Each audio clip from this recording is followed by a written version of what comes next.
가뜩이나 레드오션이었는데 그 레드오션이 더 붉어졌다? 더 빨개졌다라는 생각을 하게 되는 것 같아요. 진입은 쉬워졌지만 살아남는 건 훨씬 더 어려워진 거죠. 네. 이러다가 실제로 AI 인플루언서가 이 사람 인플루언서를 대체하는 게 아닌가 하는 생각도 드는데 그럴 수 있다고 보시나요? 이미 특정 영역에서는 대체가 시작이 되고 있다라고 생각을 합니다. 사람 인플루언서가 AI 인플루언서 경쟁할 때 가장 큰 무기가 된다고 생각하는 건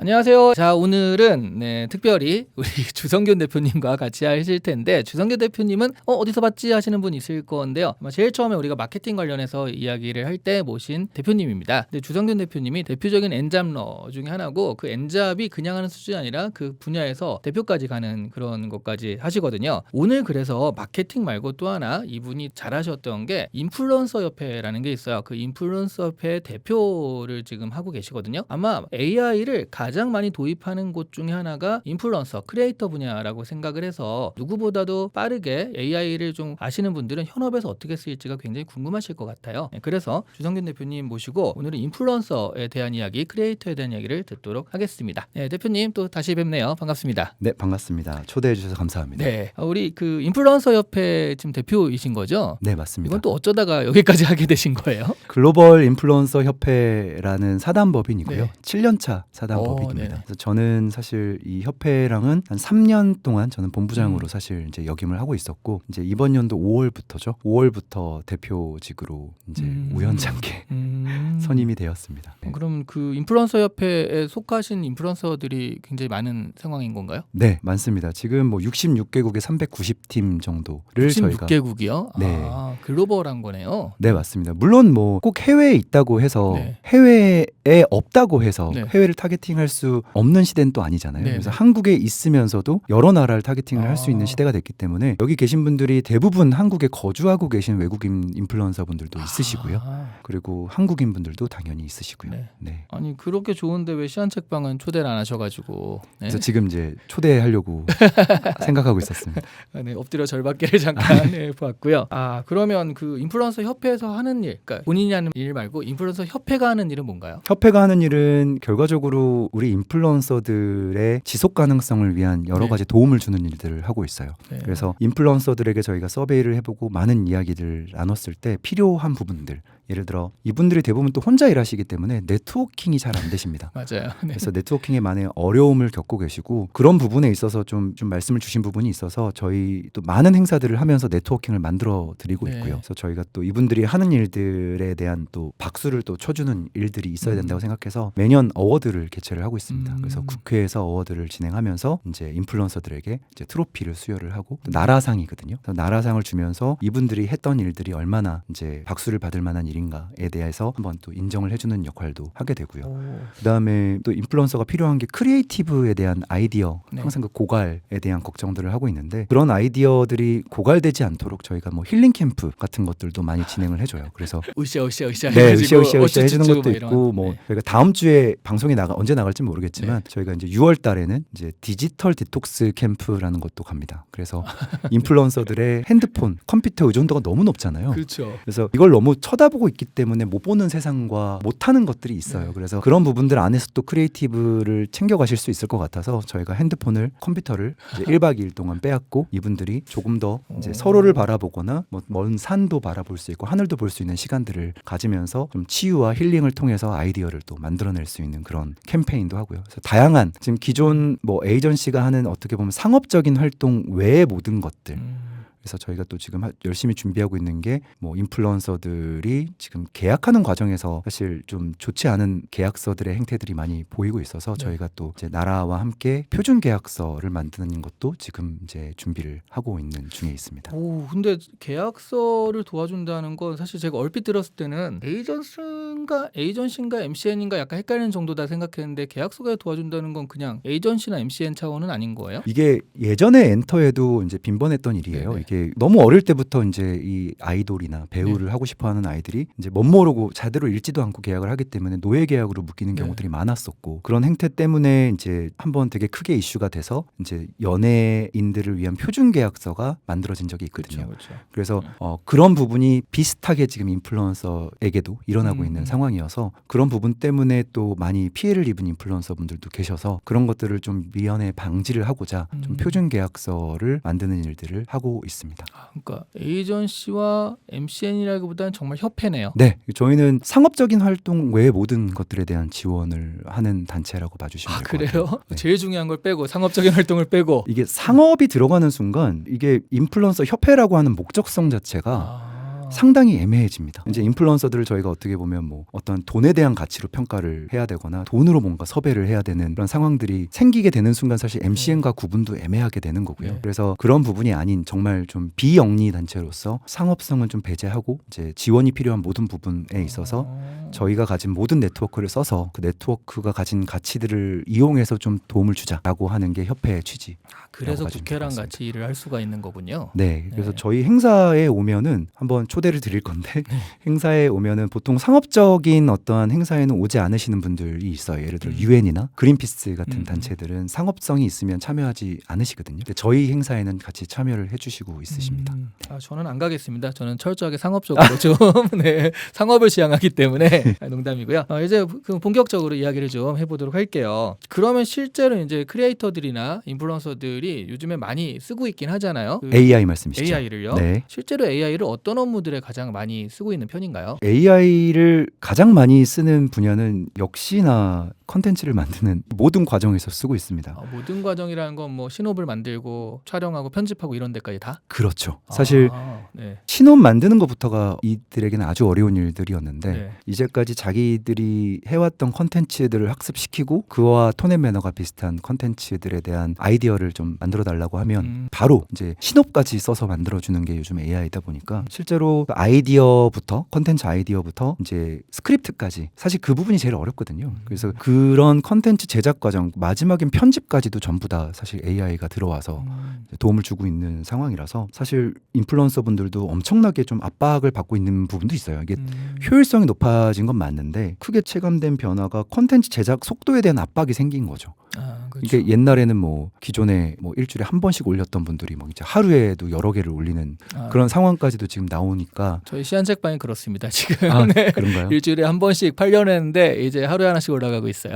네. 그러니까 이게 이 생태계 전체의 콘텐츠 속도가 좀 많이 올라갔잖아요. 네. 그래서 느리게 가던 크리에이터 분들도 사실 그 압박을 좀 체감을 하기 시작을 한 것 같아요. 그래서 좋으면서도 안 좋은 상황이 된 것 같고 그래서 가장 많이 쓰는 분야라고 하면 아까 말한 대로 아이디어, 스크립트, 썸네일, 자막 이것도 다 요즘 이제 AI가 그렇죠. 자동으로 해주잖아요. 이게 다 사실 수작업으로는 상당히 힘든 일들, 네. 시간이 소요되는 일들인데 이런 모든 것들의 좀 자동화를 좀 많이들 꿈꾸고 일을 하고 계신 것 같아요. 그래서 이제 AI가 그런 것들을 해주기 시작하면서 심지어 AI 딸깍이란 말이 나올 정도로 그냥 딸깍하면 되니까 수익화 들어가세요 이런 거 권장하는 그런 사람들도 되게 많아졌잖아요. 그러니까 그래서 콘텐츠 제작의 진입 장벽이 굉장히 낮아진 듯한 느낌인데 말씀하신 대로 기존의 사람들도 뭐 콘텐츠가 넘쳐나고 새로 진입하는 사람들도 많고 해서 오히려 경쟁이 더 치열해져서 진입 장벽이 더 높아진 건 아닌가 뭐 이런 생각도 들거든요. 맞습니다. 이게 컨텐츠 진입 장벽은 낮아졌는데 말씀하신 것처럼 경쟁은 훨씬 더 치열해진 콘텐츠 진입 장벽은 낮아졌는데 채널 경쟁력은 강화됐다. 그 경쟁이 심해진 거죠. 그렇죠. 네, 그래서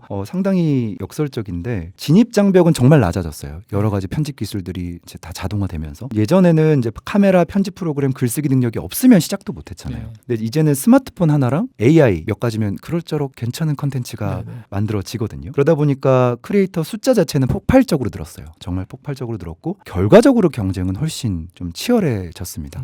그래서 풀 자체는 커졌는데 네. 파이 자체는 그만큼 안 커졌거든요. 그래서 시청자의 시간은 24시간으로 고정되어 있잖아요. 네네. 그래서 이제 어떻게 볼 수 있냐면 가뜩이나 레드오션이었는데 그 레드오션이 더 붉어졌다, 더 빨개졌다라는 생각을 하게 되는 것 같아요. 진입은 쉬워졌지만 살아남는 건 훨씬 더 어려워진 거죠. 네. 그래서 결국 차별화의 압박이 사실 그 어느 때보다 좀 커진 시대가 아닌가 생각을 해봅니다. 이게 결국 희소 자원의 싸움이잖아요. 그 예전에는 이 유튜브라든가 콘텐츠가 이런 인플루언서 콘텐츠가 그렇게 많지 않았을 때는 그게 배분이 좀 됐는데 이제는 그건 폭발적으로 늘었지만 사실은 이게 돈의 문제가 아니라 시간의 문제인 것 같아요. 돈 자체도 원래 뭐 돈을 찍어내는 거니까 늘잖아요. 근데 시간은 정말 한정되어 있는 거라서 이제는 시청자의 시간을 어떻게 뺏어올 것인가 시간 전쟁으로 가는 게 아닌가. 맞죠. 네. 그러니까 예전에는 저희가 뭐 MBC, SBS, KBS에서 방송국이 딱 채널이 몇 개로 고정이 돼 네. 있었고 그 시간만 볼 수 있는 프로그램들이 있었기 때문에 전 국민이 보는 방송들이 있었죠. 무한도전 같이. 네. 근데 지금은 이제 방송국이 수십만 개가 생긴 거잖아요. 그렇죠, 그렇죠. 자기 좋아하는 채널들 그리고 자기가 필요한 시간 원하는 시간에 다 볼 수 있는 방송국 채널이 너무 많아진 거기 네. 때문에 그 안에서 살아남기는 너무 어려운 시대가 된 것 같아요. 그리고 이걸 시간이라는 재화를 획득한다라고 봤을 때 사실 그 방송국과 그리고 저쪽 유튜브와 경쟁하는 게 아니라 운동하는 사람들과 게임기와 경쟁하는 것도 되거든요. 그쵸. 이게 사실 이 시간을 뺏어오는 싸움이라는 게 결국 한정된 사람들의 한정된 시간을 네. 더 많은 경쟁자들과 함께 뺏어와야 된다는 거기 때문에 지금은 정말 희소가치 있는 컨텐츠, 나만 할 수 있는 컨텐츠가 네. 아니라면 누구나 만들 수 있는 컨텐츠라면 사실 경쟁을 할 수가 없는 시대가 된 거죠. 네. 굉장히 좀 유익해서 이거는 그 정보성으로라도 봐야겠다. 언젠가 봐야겠다. 이런 것도 좀 약간 가치가 있는 것 같기도 하고 어쨌든 지금 너무 좀 힘든 그런 시간이 돼서 제가 나중에 이제 타임이란 주제로 시간이란 주제로 책을 하나 써볼까 생각 중입니다. 네. 뭐 근데 이 시간을 뺏는 얘기가 나와서 그런데 지금 보면 그 시간을 뺏는 게 예전에는 사람 크리에이터가 이렇게 할 수 있었잖아요. 근데 요즘에는 AI 크리에이터, 그러니까 가상 인물이 나와가지고 그 가상 인물까지 내 시간을 뺏어간단 말이죠. 그렇죠. 근데 그게 야 이걸 누가 봐 했었는데 은근히 보기 시작하고요. 그리고 그 서양권에선 틸리노드라는 AI 배우가 있거든요. 네. 이 친구가 알고 계약도 많이 하고 인플루언서 활동도 되게 열심히 해서 되게 팔로워도 많아요. 그러니까 이런 걸 보면서 그 팔로우하기 시작을 하거든요. 야, 이러다가 실제로 AI 인플루언서가 이 사람 인플루언서를 대체하는 게 아닌가 하는 생각도 드는데 그럴 수 있다고 보시나요? 이미 특정 영역에서는 대체가 시작이 되고 있다라고 생각을 합니다. 네. 그래서 예를 들어 뭐 제품 시연이나 정보 전달성 콘텐츠 그리고 패션 화보 스타일의 이미지 콘텐츠는 이제 가상 인플루언서가 충분히 역할을 해내고 있단 네. 말이에요. 근데 이제 개인적으로는 완전히 대체가 되는 건 아닐 것이다라고 생각을 합니다. 이유는 하나라고 생각하는데 소비자는 결국 사람의 이야기에 반응을 한다는 거예요. 그래서 실패담 그리고 뭐 육아 고민 그리고 오늘 힘들었던 하루 그리고 이런 감정적 리얼리티를 어떻게 보면 가상의 인플루언서는 만들어낼 수가 없거든요. 그래서 이게 만들어내면 만들어낸 게 티가 나는 거죠.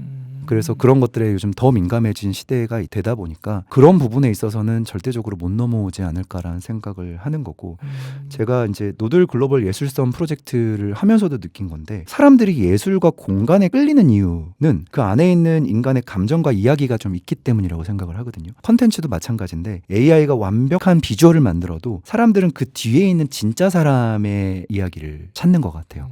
그래서 이런 부분에 있어서는 대체가 되기는 어려운 부분이 아닐까라는 생각을 해봅니다. 그러니까 사람 인플루언서와 AI 인플루언서가 경쟁할 때 사람 인플루언서의 가장 강력한 무기는 사람 자체, 경험 아니면 거기에 대한 자신의 생각, 심지어 인간적 허점 뭐 이런 것들이라고 보신다라는 거죠. 네, 저는 사람 인플루언서가 AI 인플루언서 경쟁할 때 가장 큰 무기가 된다고 생각하는 건 인간이기 때문에 불완전함이 있기 때문이 아닌가 싶어요. 그래서 역설적으로 들리지만 사람이 실수하고 울고 웃고 모순되는 모습 그게 AI가 절대 할 수 없는 그런 사람만의 무기가 아닌가 싶거든요. 인간미라고 하죠. 저도 이제 뮤지컬도 또 이제 담당을 하고 있잖아요.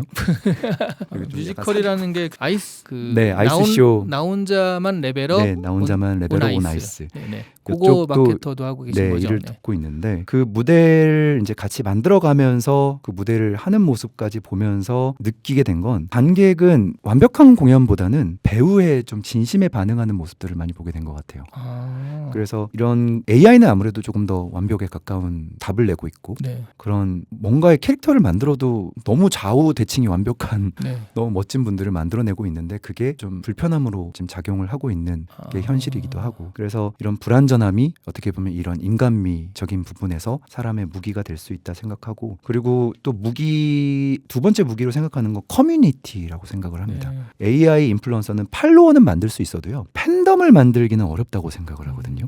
이게 이제 저도 인플루언서 분들과 이런 커뮤니티를 좀 운영하는 부분들을 좀 하고 있는데 이게 진짜 커뮤니티는 이제 브랜드나 크리에이터와 나누는 감정적 교류에서 사실 만들어져요. 근데 그 결속감은 어떻게 보면 AI는 절대 할 수 없고 사람만이 만들 수 있는 거라고 저는 생각을 합니다. 그리고 마지막으로는 신뢰, 그러니까 신뢰의 그 히스토리, 역사라고 해야 될까요? 오랜 시간 쌓인 팬과의 관계, 그 신뢰는 이게 하루아침에 AI가 복사해서 딱 보여준다고 생길 수 있는 것도 아니기 때문에 이런 모든 것들은 사실 한 사람의 그 불완전함이 만들 수 있는 무기들로 작용할 수 있지 않을까라는 생각을 해봅니다. 생각해보면 유튜브 초창기 때가 그런 팬에 대한 니즈가 굉장히 강했을 때예요. 네. 그래서 그때는 팬을 만들어야 된다라고 했다가 어느 순간부터는 그 얘기가 좀 살짝 사라졌었거든요. 그러다가 AI가 오니까 이제 다시 팬이 굉장히 중요해진 거네요. 맞죠? AI는 팬을 못 만드니까. 팔로워들이 팬이라고 볼 수는 없어요. 그렇죠. 네, 그래서 이제 그 팬들과의 결속감을 가지고 이제 운영을 해야 인플루언서들도 지속 가능하게 이제 콘텐츠들을 만들어낼 수 있지 않을까 싶어요. 콘텐츠도 그런 것 같아요. 그러니까 그 밈을 하나 봤었는데 예전에 미국 태권도장에서 정말 꼬마 아이가 이 나무판을 막 이렇게 그 격파하는 거 있죠. 네. 근데 격파가 안 되니까 몇 번 하다가 막 물고 안 하려고 하니까 그 관장님이 하라고 해가지고 걔가 하다가 몇 번 실패하다가 마지막에 탁 하는 순간 이 체육관이 난리가 나잖아요. 그걸 보면서 으아 막 이렇게. 맞죠. 그게 인간이 줄 수 있는 감동이라는 그쵸. 것 같아요. 네. 그런 과정 네. 그리고 그걸 이겨내는 네. 어떠한 하나의 서사가 네. 사람들이 가진 매력이 아닐까 싶습니다. 그러니까 성장을 하고 그 성장을 나도 같이 지켜봤다라는 그런 개념. BTS가 잘 된 거는 그 친구들의 좀 바닥이라고 하긴 그렇지만 안 됐을 때부터 이 아미들이 같이 이걸 봐왔기 때문에 그 맞아요. 성장 서사에 같이 들어간 거잖아요. 맞습니다. 이런 것들이 있는데 AI가 되게 서툴게 하다가 이렇게 하는 거 웃긴 거니까 그쵸. AI는 이렇게 되지 않으면 안 되는 거니까 거기에 대한 기대가 없기 때문에 팬을 만들기 좀 힘들다 이렇게 네. 생각할 수 있겠네요. 맞습니다. 네. 근데 지금 비영리협회라고 그래서 이걸 아실까 하는 생각이 들긴 하는데 인플루언서가 AI도 나오고 지금 채널도 너무 많아지니까 요즘에 운영하기 너무 힘들다. 그리고 예전에는 이만큼 돈을 많이 벌었는데 지금은 그만큼 못 번다라고 하면 한때는 초등학생 희망 직업 거의 뭐 1위에서 5위 사이에 항상 있었는데 유튜버가 그 맞죠. 크리에이터가 있었는데 그렇게 이제 갈수록 되면은 수익 구조가 줄어들고 그러면 직업으로 되기엔 힘들지 않을까 하는 생각도 드는데요. 지금 이미 좀 그런 수익 구조가 많이 바뀌고 있죠. 네. 이게 예전에는 실제 팔로워 수가 조회수로 연결이 됐고 조회수가 돈으로 연결이 됐어요. 네. 그래서 그 조회수와 팔로워 수로 어떻게 보면 인플루언서를 평가했던 게 그때 기준을 네, 저희가 네. 많이 쓰고도 있는데 아직 결국 팔로워 수가 많고 조회수가 많은 분들은 돈을 많이 벌었단 말이죠. 그래서 그 조회수가 연봉 같은 개념, 그 월급 같은 개념으로 좀 쓰였었고 이게 중간중간 광고가 한 번씩 들어오는 게 보너스에 대한 개념으로 어떻게 보면 직업의 어떤 형태를 좀 띄었거든요. 그렇죠. 근데 플랫폼의 정책이 바뀌고